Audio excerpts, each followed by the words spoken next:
సాధారణంగా సుబ్రహ్మణ్యేశ్వర స్వామి వారి యొక్క చిత్తరువుని ఎవరైనా ఇలా చూశారనుకోండి, ఆయన మూర్తిని ముద్దులు మూట కట్టేస్తున్నాడండి అంటారు.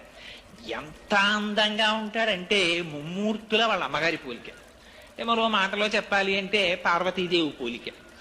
అంత అందంగా ఉంటాడు ఆయన మహానుభావుడు. ఆ విభూతి రేఖలు పెట్టుకుని, ఆ కుంకుమ పెట్టుకుని, ఆ చేతిలో శక్తి శూలాన్ని పట్టుకుని నిలబడితే ఆ వల్లీ దేవసేన సహిత సుబ్రహ్మణ్యేశ్వర స్వామి వారి దర్శనము చేసినంత మాత్రం చేత మనస్సు లయమైపోతుంది.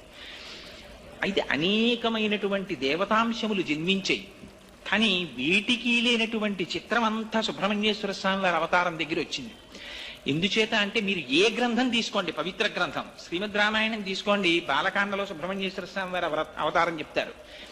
భారతం తీసుకోండి, సుబ్రహ్మణ్యేశ్వర స్వామి వారి గురించి చెప్తారు.